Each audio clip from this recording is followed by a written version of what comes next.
누가복음 2장 1절에서 11절까지 말씀 제가 봉독하겠습니다. 그때 가이사 아구스도가 영을 내려 천하로 다 호적하라 하였으니 이 호적은 구레뇨가 수리아 총독이 되었을 때에 처음 한 것이라. 모든 사람이 호적하러 각각 고향으로 돌아가매 요셉도 다윗의 집 족속이므로 갈릴리 나사렛 동네에서 유대를 향하여 베들레헴이라 하는 다윗의 동네로 그 약혼한 마리아와 함께 호적하러 올라가니 마리아가 이미 잉태하였더라. 거기 있을 그때에 해산할 날이 차서 첫 아들을 낳아 강보로 싸서 구유에 뉘었으니 이는 여관에 있을 곳이 없음이로라. 그 지역의 목자들이 밤에 밖에서 자기 양떼를 지키더니 주의 사자가 곁에 서고 주의 영광이 그들을 두루 비추매 크게 무서워하는지라. 천사가 이르되 무서워하지 말라. 보라, 내가 온 백성에게 미칠 큰 기쁨의 좋은 소식을 너희에게 전하노라. 오늘 다윗의 동네에 너희를 위하여 구주가 나셨으니 곧 그리스도 주시니라. 아멘. 반갑습니다. 오늘 하나님께서 좋은 날 주셨습니다.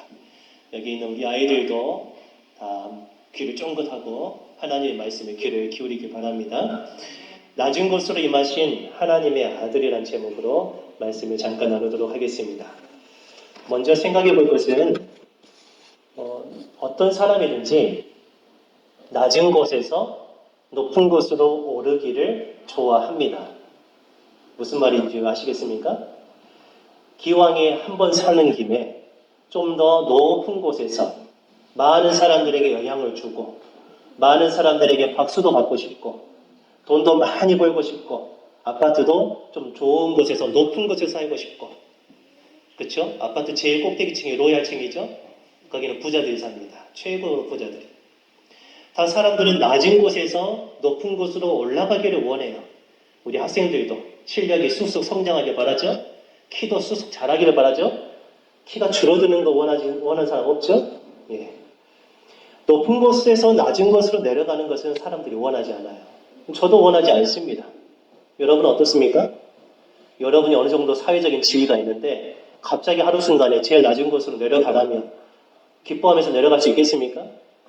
여러분이 이때까지 모아놓은 돈, 그거 갑자기 다른 사람에게 다 나눠주라면 나눠줄 수 있겠습니까? 그런 사람 없어요. 누구든지 자기의 빈 손이, 두 손이 가득하기를 바랍니다. 돈이 가득하길 바라고, 지식이 가득하길 바라고, 자식들도 많았으면 좋겠고, 아무튼 이 손에 가득했으면 좋겠어요.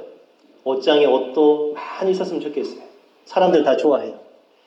오히려 자기가 가지고 있는 모든 것들, 이런 것들을 다른 사람을 위해서 내버려주는 거, 내놓는 거, 그래서 내 손을 텅텅 비는 거, 그걸 원하는 사람은 별로 없습니다. 물론 있긴 있을 거예요. 근데 거의 없어요. 이 세상 나라는 어디에 관심이냐면은 얼마나 높은 사람이냐 하는 거죠. 얼마나 높은 사람이고, 얼마나 멋있는 사람이고, 건강하고, 많이 배웠고, 많이 가졌고, 그것을 최고의 가치로 여겨요. 얼마나 많은 것을 가졌느냐는 거죠. 근데 하나님의 나라는 달라요. 이 세상 나라는 그럴지 몰라도 하나님의 나라는 다릅니다. 높은 사람 되는 거, 물론 높은 사람이 되지 말라는 게 아닙니다. 할 수 있는 최선을 다해서 여러분 높은 사람이 되십시오. 이 세상에서 높아지십시오. 높은 사람에 관심이 별로 없어요, 근데. 그리고 많은 것을 가지는 거, 많은 것을 누리는 거, 누리십시오. 그렇지만 그것에 큰 기쁨을 누리지를 못해요. 그것 때문에 내 마음이 기쁘다. 돈이 많기 때문에 내가 행복하다. 글쎄요. 하나님의 나라는 그런 게 아닌 것 같아요. 오히려 하나님의 나라는 다른 사람을 위해서 내가 높은 사람이지만 기꺼이 낮아질 수 있는 사람이 가장 큰 사람입니다. 이게 역설이에요. 이 세상은 높아져야 높은 사람이잖아요. 근데 하나님의 나라에서는 높은 데 있는 사람이 낮아질 때 그 사람을 가장 큰 사람으로 여깁니다. 다른 사람을 위해서. 그리고 하나님의 나라는 다른 사람을 위해서 내가 가진 것을 나눠줄 때, 그래서 내 소유는 점점 줄어들지만 다른 사람들이 나 때문에 뭔가 풍요로워지고 풍족해질 때, 그 사람을 가리켜서 가장 부자라고 말합니다. 가장 부자. 예수님께서 길을 가시는데요. 제자들 사이에 막 싸움이 있어요. 어떤 싸움이냐면은 12명 제자가 있는데 우리 12명 중에 누가 제일 첫 번째냐는 거예요. 누가 제일 첫 번째냐. 예수님께 가장 사랑받는 제자가 누구냐. 우리 한번 대결해보자. 서로 간에 나다, 아니다, 나다. 이런 논쟁을 하고 있는 거예요. 그때 예수님께서 하신 말씀이 나옵니다. 누가복음 9장 46절과 48절까지인데요. 제자 중에서 누가 크냐 하는 변론이 일어나니 예수께서 그 마음에 변론하는 것을 아시고 갑자기 어린아이 하나, 가장 낮은 어린아이 하나를 데려다가 예수님 옆에 딱 세우시고 제자들이 하시는 말씀이 누구든지 내 이름으로 예수님 때문에 이런 어린아이를 왕을 모시듯이 영접하면, 왕을 섬기듯이 어린아이 하나를 섬기면 그것은 곧 나를 영접하고 나를 섬기는 것이다 했어요. 또 누구든지 나를 영접하면 나를 보내신 이 하나님을 영접하는 것이다 그랬습니다. 그러면서 이런 말씀하세요. 우리 같이 읽어볼까요? 너희 모든 사람, 시작. 너희 모든 사람 중에 가장 작은 그가 큰 자니라 그랬어요. 머리가 되고 싶으냐? 꼬리가 되어라는 거죠. 첫째가 되고 싶으냐? 꼴찌가 되라는 거예요. 그런다고 해서 꼴찌가 나는 뭐 첫째 되고 싶은 말 전혀 없습니다. 그런 의미가 아니에요. 내가 가지고 있는 것을 다른 사람을 위해서 다 포기할 수 있는 사람. 그리고 겸손히 자기 자신이 낮아지는 사람. 그 사람이 하나님 나라에서는 으뜸이라는 것입니다. 으뜸. 세상의 관점에서는 바보죠, 바보. 왜 그렇게 다른 사람 다 퍼주냐는 거죠.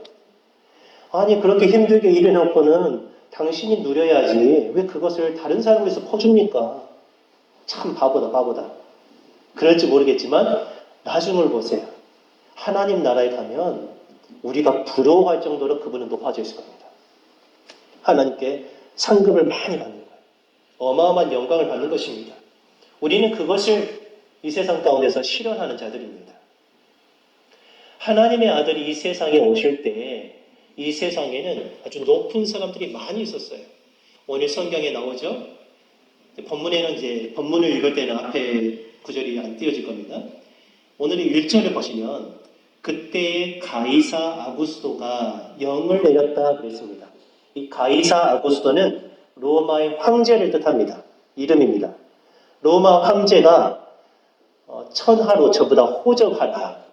누구든지 이 로마 제국 안에 있는 사람들은 도대체 이름이 무엇이며 나이가 무엇이며 직업이 무엇이며 몇 명의 가족이 있는지 그걸 전부 다 보고하라라는 명령을 내렸어요. 그것은 지금 로마 황제가 지금 천하를 주무르고 있다는 뜻입니다. 굉장히 높은 사람이죠? 또 2절에 이 호적은 구레뇨가 수리아 총독 되었을 때에 처음 한 것이라 라고 하면서 총독, 이제 황제의 임명을 받아서 각 지역을 다스리는 총독이 있었습니다. 그 총독도 여전히 권세를 떨치고 있었습니다. 그리고 오늘 성경에는 안 나왔지만 다른 성경에 보면은 이스라엘 땅을 다스리는 왕이 있었습니다. 아주 위대한 왕이라 해서 헤롯 대왕이라고 했습니다. 예수님이 태어나셨을 때 나중에 보면은 전부 다 예수님을 죽이려고 2살 아래로 남자를 싹 죽여버려요. 그만큼 권력을 놓고 싶지 않은 아주 폭군이 그런 사람이 있었어요. 자, 보세요. 예수님이 태어나실 때 이 세상에는 로마 황제가 천하를 호령했습니다. 그리고 총독이 다스리고 있었고 헤롯 대왕이 다스리고 있었던 곳입니다. 이런 사람들이 이 세상을 다스리고 있었어요. 자, 한번 생각해 보시죠. 그때 만왕의 왕이신 하나님의 아들이 이 땅에 오신다면은 어디 가정에, 어느 가문에 태어나야 될까요? 온 세상 모든 왕 중에 왕이 태어나셔야 된다면 어느 가정에 태어나야 우리 상식적으로 맞는 거예요? 황제의 아들이든지 총독의 아들이든지 하다못해 헤롯 대왕의 아들이어야 되지 않을까요? 그렇죠? 그래야 무슨 왕이라고 하나님의 아들이라고 부를 수가 있겠죠. 근데 하나님의 아들 예수님은 어디에서 태어나신 거예요? 어디 가정에서 태어나신 거예요? 요셉과 마리아의 가정에서 태어나셨어요. 요셉은 목수였습니다. 아주 가난한 사람이었어요. 사람들이 함부로 대하고 목수 사람들이 귀하게 여기지 않았어요. 그렇게 목수였던 요셉과 비슷한 상황에서 결혼을 하지 않겠습니까? 그렇죠? 그러니까 마리아도 사실 그 가문이 그렇게 좋지 않았어요. 믿음은 좋았을지 모르겠지만 세상적으로 봤을 때 돈도 없고 변호사, 판사도 없고 그 가문에 의사도 없고 아무것도 없어요. 불할 만한 게 없는 가정이에요. 그래서 마리아가 자기 자신을 가리켜서 지난주에 뭐라 했습니까? 비천하다 그랬잖아요. 비천한 이 여정 가운데 하나님의 아들이 오니까 나는 만세 복 있는 여자가 되었다라고 지난 시간에 말씀을 드렸습니다. 나는 늘 가난하고 비천한 사람이다. 그 가정에서 태어났단 말이에요. 누가요? 예수님이요. 하나님의 아들이요. 이게 이해가 안 되는 것입니다. 하나님의 아들 예수님은 높은 곳이 아니라 가장 낮은 곳에 오셨습니다. 이걸 기억하세요. 하나님의 아들은 가장 낮은 곳으로 임하셨다는 사실입니다. 오늘 성경에도 예수님이 낮은 곳에 임하신 증거가 4가지가 나와요. 한번 하나하나 살펴보도록 하겠습니다. 첫 번째 증거예요. 예수님이 낮은 곳에 오셨다는 거. 태어나신 마을이 있습니다. 어디일까요? 우리 어린이들 예수님 어디 태어나셨어요? 예루살렘이요? 그 마구간이 어디에 있어요? 마을 이름. 칠전리는 아니겠죠? 어디? 베들레헴입니다. 베들레헴. 베들레헴. 베들레헴은 다윗의 동네입니다. 다윗 왕이 살았던 동네. 근데 이제 다윗이 왕이 되었을 때는 그래도 어느 정도 왕의 가문들이 있기 때문에 좀 힘이 있고 좀 영광스러운 그런 마을이었는지 몰라요. 만약 우리 칠전 마을에서 대통령이 나왔다고 생각해 보세요. 얼마나 영광스러워요. 그렇죠? 그렇지 않습니까? 근데 대통령이 돌아가시고 수백 년이 지났습니다. 여전히 칠전 마을이 그렇게 영광스러울까요? 그러지 않습니다. 그냥 아주 낙후된 변두리 그런 지역. 그게 바로 베들레헴이었습니다.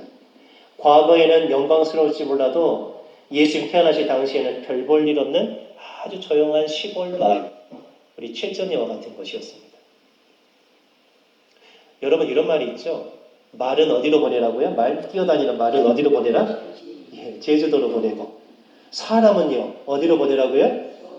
왜 서울로 보내야 되죠? 출세하려고. 성공하고 싶으냐? 그럼 어디로 가라?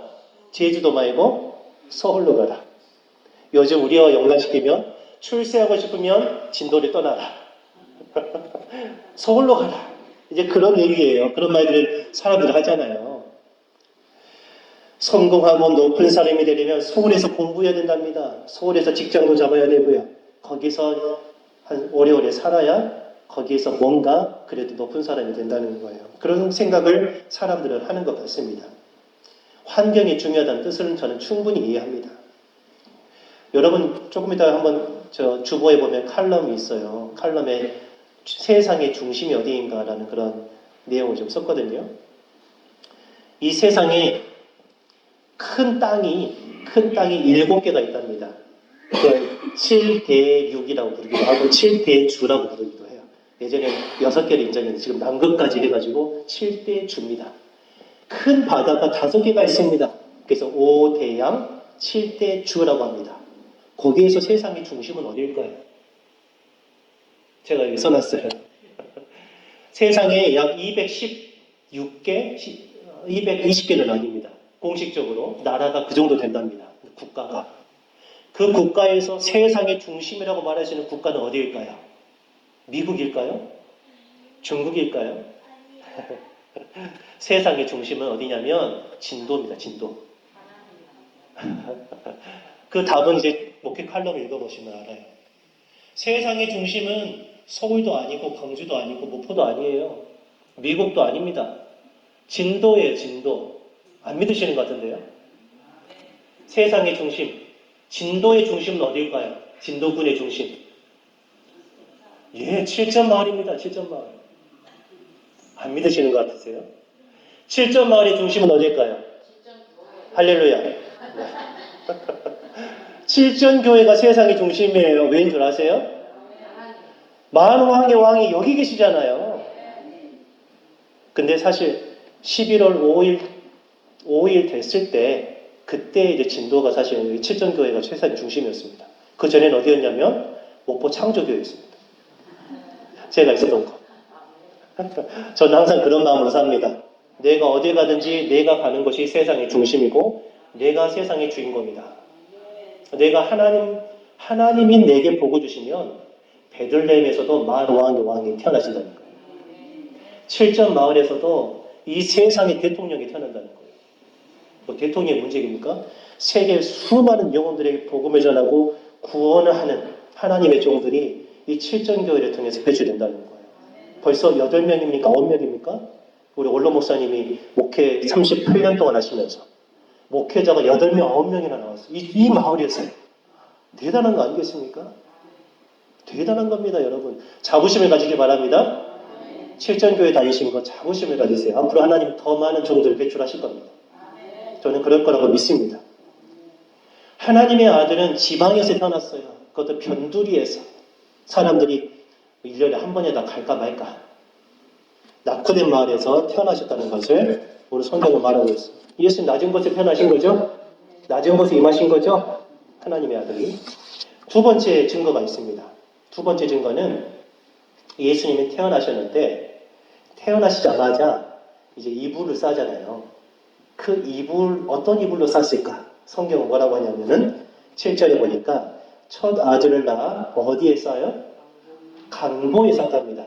강보란 말 사실 잘 쓰지 않는 말이에요. 요즘은 산부인과 가면 이제 거기서 출산을 하기 때문에 아이가 태어나자마자 깨끗하게 살균되고 아이 피부에도 그렇게 거치지 않은 좋은 그런 천 그것으로 아이를 깨끗하게 닦고 딱 감쌉니다. 그리고 아빠 엄마 품에 딱 뉘어주죠. 근데 생각해 보세요. 황제가 아들을 낳았다고 생각해 보세요.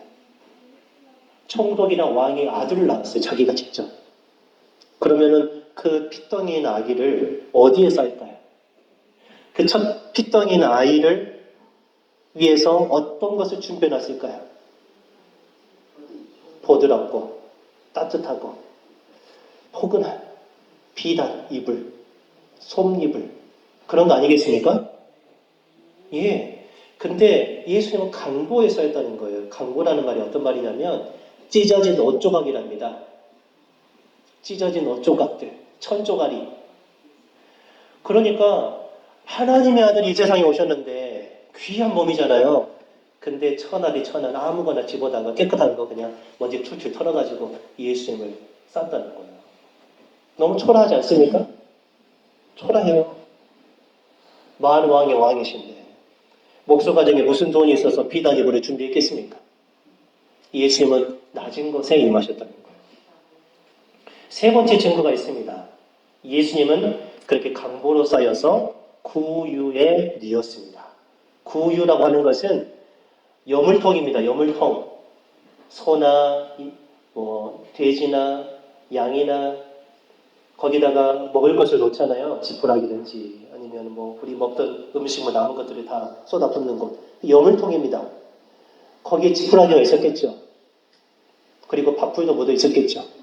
옛날에는 사료 같은 게 없었으니까요. 그렇죠? 제주도는 사람의 인분도 먹었지 않습니까? 그런 것들이 묻어 있단 말이에요. 근데 아이를 놓을 곳이 없는 거예요. 그래서 대충 풀떼기 뜯어가지고 한 다음에 강보로 쌓아서 천조가리 아무거나 감싸가지고 거기다가 존귀하신 예수님을 눕혔다는 거예요. 그 이유가 뭔 줄 아십니까?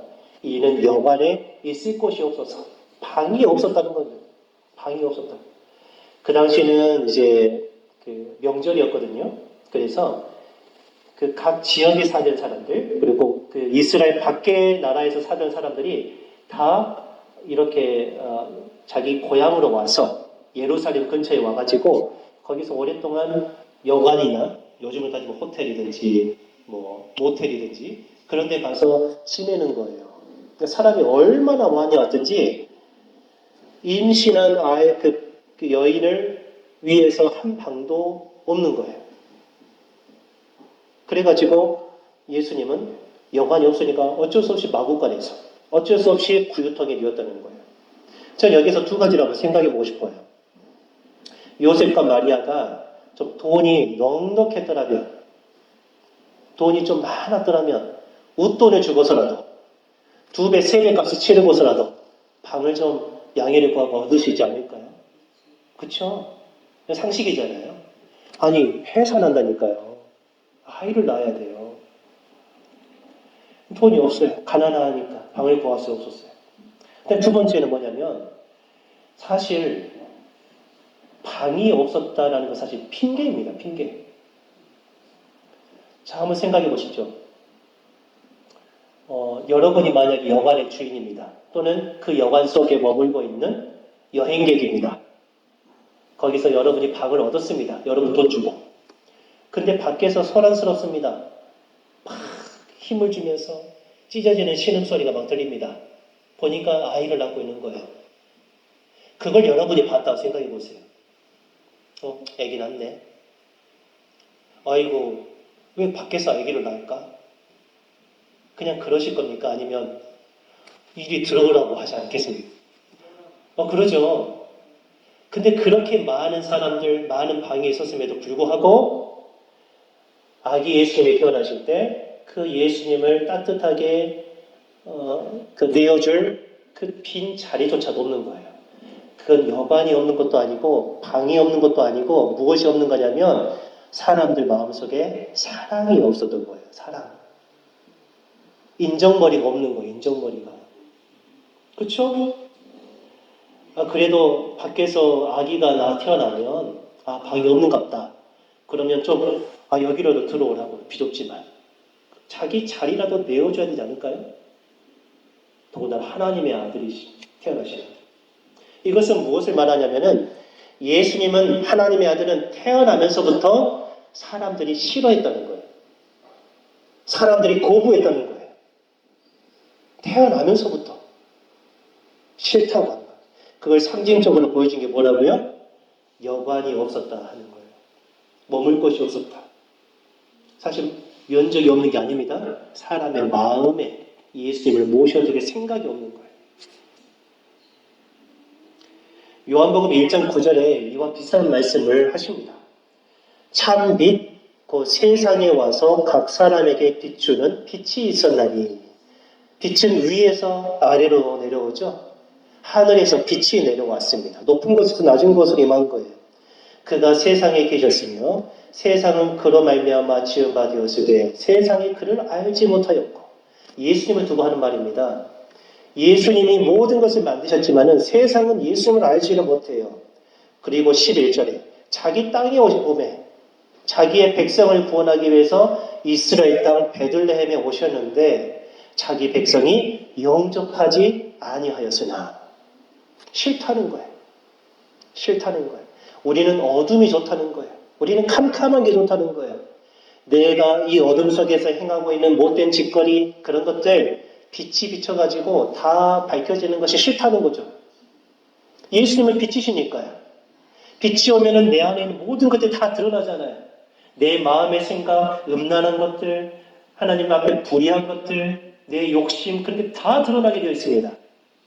그게 너무 부끄럽고 그걸 포기해야 될 것 같으니까 그냥 처음부터 빛을 받아들이기 싫은 거예요. 빛 가운데로 나오질 않아요. 그래서 예수님을 영접하지 않았어요. 그렇지만 영접하는 자, 그 빛을 내 어둠 속에 받아들인 사람은 그 이름을 믿는 자들에게는 하나님의 자녀가 되는 권세를 주신 줄 믿으시길 바랍니다. 아멘. 사람들은 예수님을 싫어했어요. 받아주지 않았다는 거예요. 거절당했어요. 얼마나 불행합니까? 세상적으로 봤을 때. 이게 세 번째 구유의 뉘었다는 증거입니다. 그 다음에 마지막 예수님이 이 땅 가운데 가장 낮은 곳으로 임하신 증거, 네 번째입니다. 8절부터 나오는데요. 그 지역에 예수님이 태어나셨는데 그 지역에 목자들이 있었습니다. 목자들이 밤에 밖에서 자기 양떼를 지키더니, 여러분 밤에는 자야 되지 않을까요? 근데 왜 현대인들이 밤에도 자지 못하고 늦은 밤까지 투잡, 쓰리잡을 하면서 이렇게 할까요? 가난하니까요. 이 목자들도 가난한 거예요. 힘이 없는 거예요. 그러니까 다른 사람 다 잘 때 그때 깨어서 양떼를 돌보고 있는 거죠. 그것도 밖에서. 그렇죠? 자기 양떼를 지키더니 9절에 주의 사자가 곁에 서고 주의 영광이 그들을 두루 비추매 크게 무서워하는지라. 하늘에서 갑자기 빛이 쫙 내려가지고 그 목자들을 둘러서 환하게 비추고 있습니다. 그걸 한번 생각해 보세요. 아주 캄캄합니다. 거기는 네온 사인도 없어요. 가로등도 없어요. 다 불 꺼진 상태입니다. 하늘에 별만 빛나고 있어요. 근데 갑자기 대낮보다 더 밝은 빛이 하늘에서 내려오더니 자기를 딱 둘러 비추고 있는 거예요. 천사가 내려온 겁니다. 그러면서 천사가 하는 말이 무서워하니까 무서워하지 말라. 보라 내가 온 백성에게 미칠 큰 기쁨의 좋은 소식을 너희에게 전하노라. 그 너희에는 누가 포함된 거예요? 1차적으로 목자들이 포함됐습니다. 목자들이 제일 처음으로 만왕의 왕이신 하나님의 아들이 태어난 소식을 듣게 된 거예요. 정말 하나님의 아들이시라면, 존귀하신 분이라면 아마 황실에서 황제가 나팔을 불어서 알렸을 겁니다. 그리고 귀족들이 와가지고 탄생을 축하했을 것입니다. 그러지 않았어요. 목자들, 이 세상에서 가장 낮은 사람들, 천대받은 사람들, 그런 사람들에게 천사가 나타나서 빛의 소식을 전해주는 거예요. 그 당시에 목자는 얼마나 천대받았는지 몰라요. 목자와 좀 동급인 그런 직업군이 있어요. 세금을 걷어가지고 로마 황제에게 바치는 사람들이에요. 이스라엘 편에서 봤을 때는 반역자들입니다. 예전에 우리 친일파처럼, 친일파 있죠? 그것처럼. 세리, 그리고 몸을 파는 여자들, 창녀와 동급으로 취급이 됐어요. 목자들이. 얼마나 사람들에게 손가락질 받았겠어요. 그렇죠? 보잘것 없어요. 천대받은 직업입니다. 이 사람들의 증언은 법정에서 증언으로 가치가 없어요.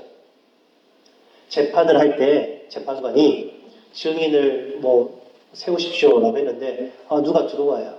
가만히 보니까 목자예요. 목자는 아무리 법정에서 사실을 말해줘도 사람들이 믿지를 않았어요. 그 정도로 죄인 취급을 하고 정말 소외되고 그런 가난하고 힘없이 사는 사람들이었어요. 근데 그런 목자에게 주님의 영광이 비쳤다는 거죠. 여기서 중요한 질문이에요. 왜 하나님의 아들은 낮은 곳으로 임하셨을까요?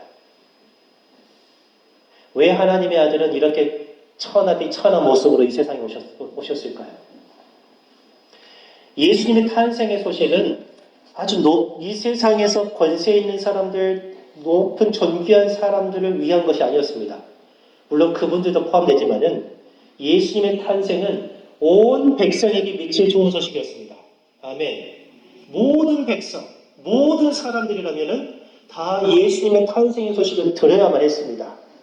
그게 기쁜 소식이었어요. 하나님의 아들은 몇몇 사람을 구원하기 위해 오신 게 아닙니다.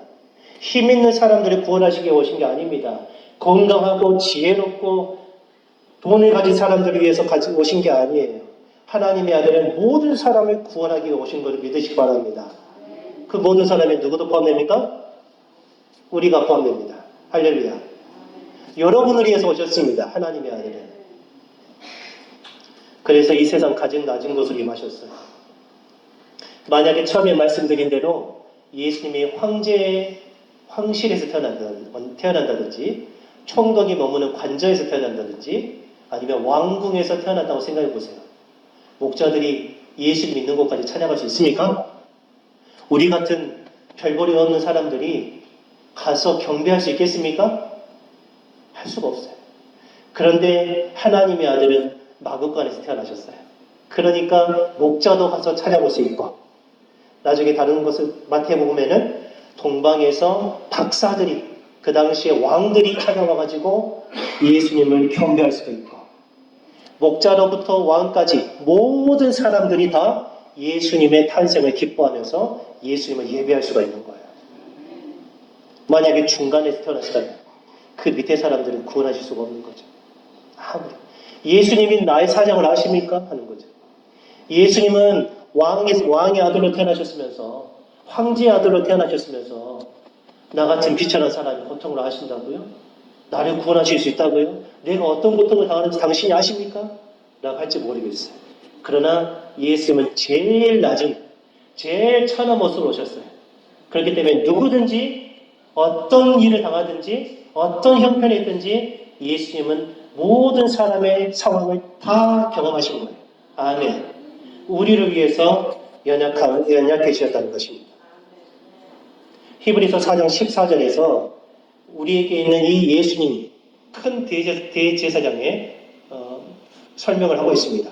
그러므로 우리에게 큰 대제사장이 계시니 승천하시니 가장 높은 곳에 오르신 분이죠. 승천, 하늘에 오르신 하나님의 아들 예수시라. 우리가 믿는 도리를 굳게 잡을지어다. 우리에게 있는 대제사장은 우리의 연약함을 동정하지 못하시리가 아니다. 그 말은 곧 우리의 연약함을 동정하신다는 뜻이죠. 우리의 슬픔을 공감하신다는 뜻이죠. 우리가 병 때문에 고통당하는 것을 예수님은 다 아신다는 뜻이죠. 아멘. 아셔요. 그렇기 때문에 우리를 구원하실 수가 있어요. 모든 일에 우리와 똑같이 오히려 우리보다 더 큰 고통을 당하신 것입니다. 더 큰 고통. 그렇지만 죄는 없으시기 때문에 우리 같은 연약한 죄인도 구원하실 수가 있는 것입니다. 하나님의 아들은 낮고 비천한 자를 구원하시기 위해, 비천한 자도 구원하시기 위해 스스로 가장 낮아지셨습니다. 아멘. 하나님의 아들은 가난한 자도 구원하시기 위해서 그 부유하신 분이, 세상의 모든 것을 만드신 분이 스스로 가난해지셨습니다. 하나님의 아들은 병든 자도 구원하시기 위해 스스로 연약해지셨습니다. 하나님의 아들은 외로운 자를 구원하시기 위해서 홀로 외로이 십자가를 지셨습니다. 하나님의 아들은 죽은 자를 살리시기 위해서 친히 십자가에서 죽으셨습니다. 그리고 무덤에까지 묻히셨습니다. 우리 인간이 당하는 모든 고통을 예수님은 다 당하셨습니다. 예수님의 그 고통은 우리의 고통입니다. 우리를 위해서 당한 고난, 우리를 위해서 낮아지신 것. 아멘.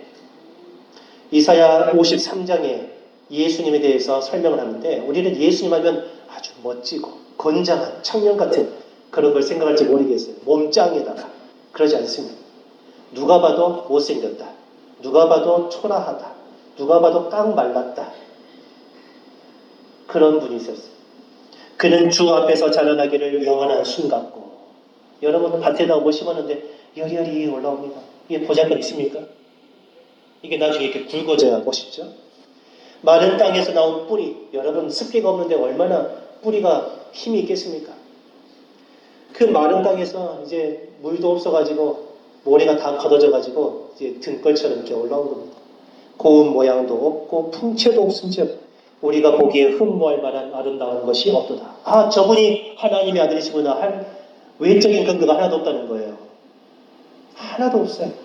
그는 멸시를 받아 사람들에게 버림받았으며 간고, 그런 고통입니다. 많이 겪었으며 질병 때문에 당하는 고통, 그거를 아는 분이라 하셨습니다. 마치 사람들이 그에게서 얼굴을 가리는 것 같이 멸시를 당하였고 1초 이상은 쳐다볼 수 없을 정도로 그냥 못생기고 초라한 그런 모습입니다. 우리도 그를 귀히 여기지 아니하였도다. 그는 실로 누구의 질고리셨습니까? 우리의 질고. 당신의 질병이 아닙니다. 우리의 질병을 대신 짊어지신 겁니다. 당신의 슬픔이 아닙니다. 우리의 슬픔을 당하신 겁니다. 우리를 위해서. 우리는 생각하기를 그는 징벌을 받아 하나님께 맞으며 고난을 당한다.